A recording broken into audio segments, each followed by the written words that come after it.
Hello everybody and welcome to the Miami International Boat Show. I am Kelly with MarineMax and I'm sitting next to Andrew Semprevivo, President and CEO of Seakeeper. How are you doing today, Andrew? I'm doing awesome, thank you. So it's a beautiful day 3 of the boat show. It's been an incredible show. The weather is perfect out here, I have to say. So tell me a little bit about the show so far. How have you guys been doing? The show has been great. It's been packed. So we have a booth here.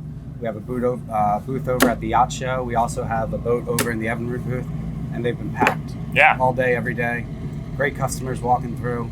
And how can you not be pumped to be down here, like you said, good weather, walking around, beautiful boats. This is what we do. Yeah, there's a lot of boat shows around the country right now, but I think the one to be at is the Miami International Boat Show and the Miami Yacht Show because, I mean, what better place to go boating than Miami? So that's why I'm here.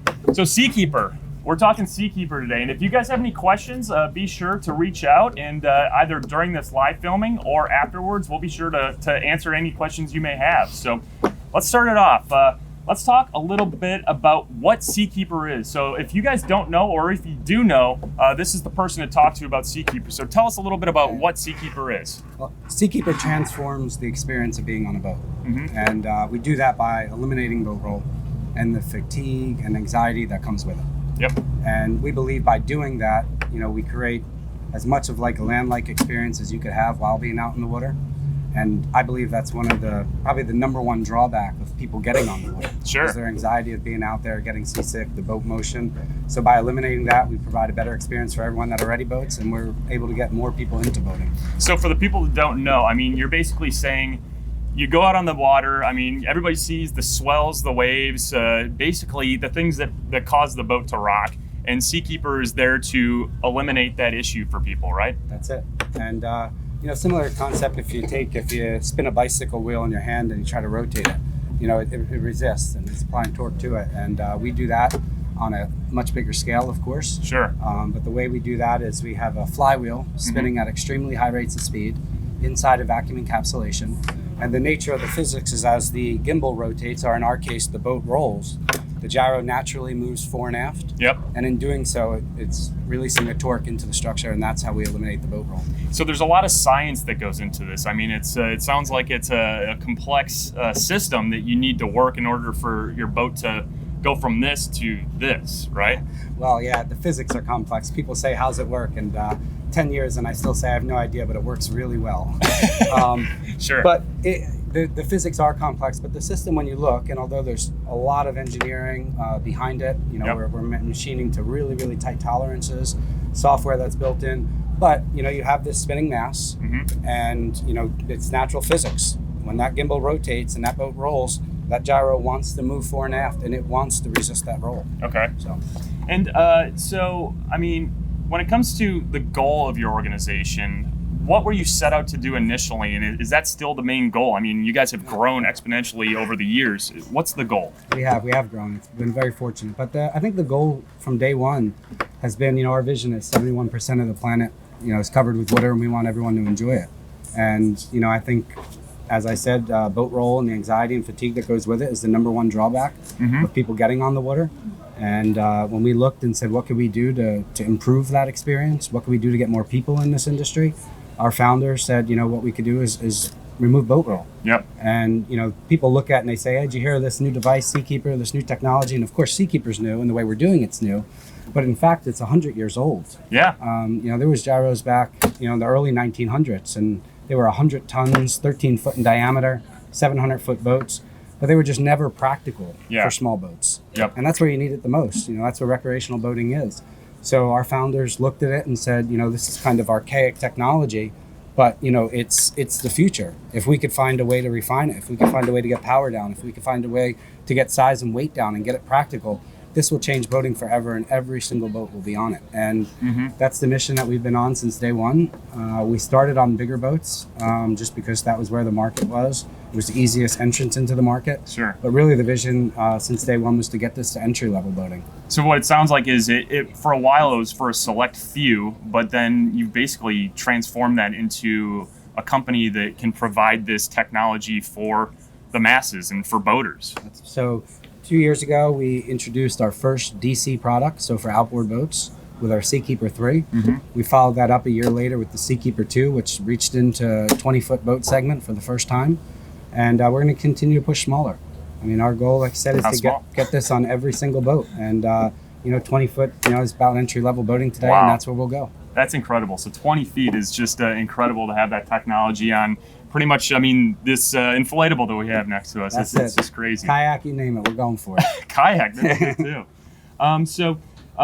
Who needs a keeper? I know you kind of talked about it. So, who is, and one thing I have to say is there's a lot of people that I remember just from years and years ago, even when I was little, that you would always hear those people saying, I would love to be on a boat, but I get seasick. And I think that that's the difference is you took an entire group of people that wanted to be on the water, but they just couldn't because they didn't want to deal with the motion sickness. And that's kind of, what you guys are doing. But it's not just for the people that get motion sick. I mean, that is a great feature of it. And like I said, it gets people into boating, and that's what we're all about. But it's just getting out on the boat, even if you're a seasoned boater. Mm-hmm. I've been boating my entire life. And now that I have a Seakeeper on my boat, I won't go out on a boat that doesn't have it. You just get so used to everything you do, whether it's, pouring a drink, whether it's baiting a hook, whether it's just sitting out with friends, relaxing. Yeah. Once you get used to being on a boat, with that experience, it's hard to go back. That's true. It kind of makes me think of, you used to have the roll down windows in a car. And if you ever saw that in this day and age, you'd be like, how can I ever deal with something like that? The technology is windows, air conditioning in cars, air conditioning cars back 40 years ago was a luxury option. Yep. Today, you don't think about it. You go to the dealership, you don't ask if it has air conditioning, you expect it to be there. And, we've grown accustomed to it. Imagine going out on a Miami day and being in your car without it today. That would not be a fun time. And that's what's going to happen with Seakeeper. Yeah, and if you guys have any questions, again, about Seakeeper, read out in the comments and put your comments in there. And, of course, afterwards, if you have any questions or comments, leave them in the comments section, and we'll be sure to answer them. Can Seakeeper be added to boats that people already own? So if you already have a boat that doesn't have a Seakeeper on it, is it something that you can add into it? You can. So roughly 25% of our business is refits. Okay. And that's people that have existing boat. They love that boat, for whatever reason, and they want it to be modernized. And so we have a team, about 130 dealers around the world that go out and can fit our systems on boats of all size. Wow. Yeah. And how many, I see a lot more boats that are becoming Seakeeper fitted before from the factory. And how is that going for you? Yeah. And, Well, you walk around the show. The demand is like You walk high. around the show, you see a lot of those static stickers that we have on boats. I remember some years ago, there was one or two boats in the entire show. We'd go seek them out and try to get our sticker on. And today it's near every boat. But it's been a transformation. We've watched it on big boats really go from people saying we were crazy, and then people saying, wow, this is a luxury niche item, even for the bigger luxury boats. And now it's a must-have. Yeah. You don't go into a booth that's a 50-foot boat and asking if it offers Seakeeper. You just expect it there. That's true. And we're doing the same now and pushing down in the small product. So when we introduced the Seakeeper 3 2 years ago, same people were saying we were crazy again. Hey, you guys really lost your mind this time. I know it's taken off in big boats, but people in center consoles, they'll never fit it. And now it's the biggest segment of our business. Oh, definitely. And, what are the differences between the models of Seakeepers? Is it just a size thing, or, what is the difference between all the different models that you have? The number after Seakeeper is the angular momentum. So we have, for example, Seakeeper 2, it's 2,000 meters of angular momentum. To 3, 6, 9, we go up to 35. And angular momentum, you could say, is like the equivalent of horsepower that you see on a Callum. Sure. It is the most important factor when looking at how much stabilization capacity or power that system has. And angular momentum is the speed of the flywheel, so how fast you spin it. It's the weight of the flywheel, and then the diameter of the flywheel. So essentially, to get more angular momentum, to get more stabilization capacity, you either need to spin it faster, you need to make it bigger, or you need to make it heavier. So in our case, all of those things become problematic on recreational boats, right? We don't have a lot of power, we don't have a lot of space, we can't take a lot of weight. Yeah. So our system, we operate inside a vacuum encapsulation. And by doing that, we could spin it 3 times faster. We could reduce power by, over 2/3, and we can get the size down to where it's now practical. And you look on these boats, and you see a Seakeeper under your seat, and 20 inches by 20 inches. So. And I was going to say that's got to be tough, especially when you go smaller. Is the amount of space on a boat is smaller. So just finding the space for these devices, and the fact that they're getting so small themselves probably helps too. It makes it a little bit easier to find a placement for them. It does, and of course the consumer demand is where it all starts. And we get people on the boat and you hit that button and you see the wow, and those people going back and pushing the builder and say, I'm not going to buy another boat without it. Yep. And so I think in some ways we've been a pain in the builder's side. They say, oh man, now we got to fit this, we got to figure it out. Sure. But after that, we become really good friends with all the builders too, because we're helping deliver a better experience for the customers. I'm sure, and just kind of asking those questions and telling them, well, how can we find places for these things? It's like basically that's creating the future of boating in general, because Seakeeper is going to be part of the future of boating.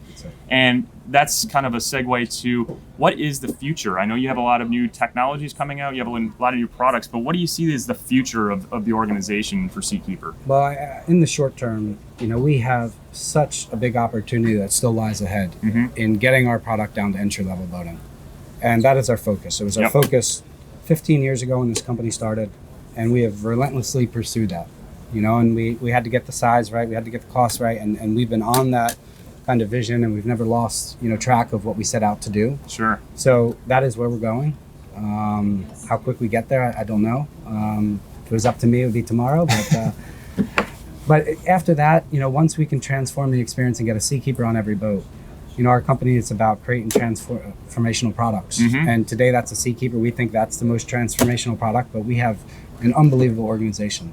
And a good product, great product that we have can only take you so far if you don't have great people. Definitely. And I believe with the team that we have, we can do anything.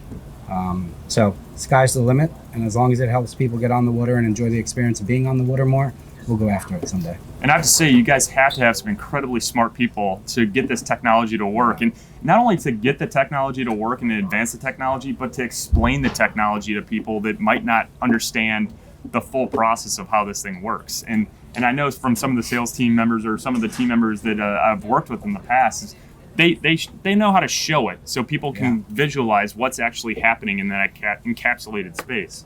Well, yeah, that's the beauty of it, and because the physics are so hard to explain. Yes. As I said, I remember doing an interview with myself and the two founders, and we were all hyped up to answer the questions, and then they asked, how's it work? And everyone was quiet. Nobody wanted to take that question. But luckily for us, it's not about, how it works. It's what it's doing. Sure. Yeah, right? definitely. I mean, as long as it transforms the experience, people don't say, how's the combustible engine work? Yeah. They don't understand. They just want to know that it works. They want to know it works. They want to know it's reliable. They want to know it's going to push the boat. So for us, it's when you hit that button and that boat goes like this, it's not explaining, what it's doing or how it's doing it. People know. Definitely. It's incredible. And, how... at the boat show, of course, people can demo these boats. I saw the boats coming in just a few minutes before we started here. How do people demo the boats, not only at the shows, but around the country? Well, here at the show, so we have 3 boats that we're running, and then there's countless amount of boats that are actually equipped with our system, as part of builder booths or engine manufacturers booth. So there's tons of ways to get on the boat. We're doing dockside and we're going offshore. Okay. But we have, we believe it's the most important part of our company in getting this out, to the mainstream audience, which is small boaters. So we target trying to be at every single show with one of our boats. We have a fleet of 7 now. We have 7 captains, unbelievable captains, just great at what they do, not only in how they run the boat and keeping people safe on the boat, but just, great with the customers and explaining, what. But they're putting a lot of miles. We're putting, on those 7 boats, we're averaging a little more than 100 hours per month. Recreational world, 100 hours is a year. We're putting 100 hours a month on all 7 of those boats. Wow. So that's how many people we're getting to see this technology. And that's just the boats that Seakeeper's running, but of course MarineMax has a ton of boats as well. So if you want to stop by your local MarineMax dealership, a lot of these boats already have Seakeeper on board, and you can demonstrate the difference. They've demonstrated the difference for me, and especially when you have some customers on the boat and seeing their reaction from sitting there getting tossed around to literally just sitting there. It is an incredible technology and something that's going to continue to evolve, I'm sure.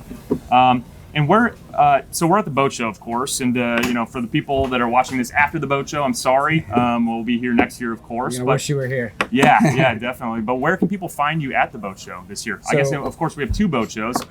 So we're at the boat show here. We're on F Pier, booth 776 or slip 776. We're also over at the yacht show, so we have another demo boat there where people can get on it and feel it. That's A27, And then we have our boat over at the Evinrude booth. Okay. So we partner with Evinrude, and we're doing demos for Evinrude and, of course, for our product. Yep. And then, again, we have a lot of other boats that builders have with our system equipped, so they can get on there as well. And of course, you know, you have the beautiful branding that your marketing team has been working on, and you'll be able to see flags of Seakeeper all over the show, and just look for the flags for Seakeeper, and you'll be able to find the booth. And of course, you know, the branding is all over the boats that you're using to demo as well. Yeah, well, every time we do those dockside demos, we get a crowd of people behind. So just come down F-Dock and look for the crowd. You'll find us. And if you guys want to see Seakeeper in action, be sure to check them out. I mean, YouTube, there's a lot of really cool videos on there. If you type in Seakeeper demo, there's a lot of really cool things. We've actually done some video projects with you guys showing the boat roll on some of the larger yachts. So there's a lot of content out there that if you don't get to see it in person right away, you can check it out online and then go over and check it out in person, because it really is incredible. So MarineMax has been a great partner for us. You know, really since day one. We started with Azimut. Yep. And obviously MarineMax is a massive Azimut dealer. Definitely, yes. And really we're the first people to buy into the technology and start importing boats with it. And of course now that's evolved, and you have Galleon and Whaler and Scout and countless other brands that are putting Seakeeper on, but it started with Azimut and MarineMax, and we thank you for that. Well, we're very proud to be a partner with you guys. That's really great. And so we're about to wrap up, but we just want to make sure, do we have any questions out there for anybody? First question is there a limit to the height of the waves that it can handle? Ooh. There is no limit. So we size the system, and this is really important, a great question, is we believe for our product, we want to transform that experience. We don't want to just reduce roll. Yep. We want to eliminate roll. You know, and we tell people, we set sizing standards. If we don't think we're going to achieve a minimum of 80% roll reduction, we won't size it. So if you don't have the space for the unit that should be on it for size, or you don't want the weight or the cost, we say, listen, we'd rather not supply it to you, because we want that wow experience. So what we do with every project is we look at not only the boat, the parameters of the boat, we look at how the boat's used, what's typical conditions that the boat's used in, and then we size our system to that. You know, we have almost 10,000 units in the world now, countless sea trials, so we understand how the system performs on different boats in different sea states. Yep. So to the question, no, it's about how much angular momentum you put on the boat for the given boat and for the given use of the boat. Excellent question. How many boats have Seakeepers? Ooh, that's Well, we're approaching 10,000 units. wow. And you know, there's some boats that have multiples units on one boat, but I guess if I had to throw it out, 7,000-8,000 boats. Wow, 8,000 boats. Yeah. That's incredible. It's every time I walk around this show, I can't stop having a big smile on my face. You know, this company started 2008 after the product was invented itself, and we wanted to commercialize it, and it was 6 of us in a house. And I remember showing up to work the first day and knocking on the door. You know, I'm not sure if I should go in or just knock. You know, what's going on here? I never worked out of a house, and to watch it transform and to watch and see it on every boat, and the company that we built, 220 unbelievable employees that we have, and the countless partners that we have made in the process has been really an unbelievable experience. For sure. Our Okay. last question is, what is the maintenance like? What is the maintenance? Well, maintenance is minimal in that everything's operated inside that vacuum encapsulation. So in theory, you open that thing up in 10 years, it should look like the day that we manufactured. Sure, And that was super important. So not only for the size, weight, and power, by putting it in there, you don't get any of those, elements, moisture and salt air that come with the marine environment. So the things contained within the sphere are not maintenanceable in the field. And then we have a Glycol cooling loop, which allows us, it's a patented cooling system, it allows us to spin it as fast as we do.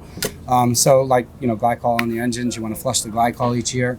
And then we have a hydraulic, what we call active control. Okay. So again, the natural physics is the gyro will move, that's nature. Yep. But we control how fast it moves, therefore how much torque it's applying for how long a period of time it's applying it. So it's getting the absolute, optimal torque curve for every single boat, every single roll cycle. And so that is a maintenanceable item, and you do that every year. You want to flush the hydraulic fluid that's in that, and we do that with our dealer network. We'll come out and charge it. And then you have an anode in the heat exchanger that you want to look at. Yep. And back to the brake systems and bushings. But overall, it's minimal maintenance. I mean, and just like a boat, proper maintenance will keep you on the water longer, right? So, I mean, That's right. It's no different. That's right. Excellent. Great. Well, thank you very much, Andrew. Yeah. I appreciate it. Thank you. It's been awesome. And I look forward to seeing some of your boats, and hopefully we can do a demo. Let's go jump on. Okay, Let's cool. wow Well, thank you. you very much, everybody, and we'll see you on the next episode. And have a great day. And be sure to stop by the show, Miami International Boat Show and the Miami Yacht Show. Miami Yacht Show is at a new location this year, so don't go to Collins if you're thinking about going over there. I've heard some people talk about. Fantastic, by the way. Yes, What a big and the nice new location. transformation. Yes. Yeah. So check it out, and we'll see you next time. Thank you very much. Thank you.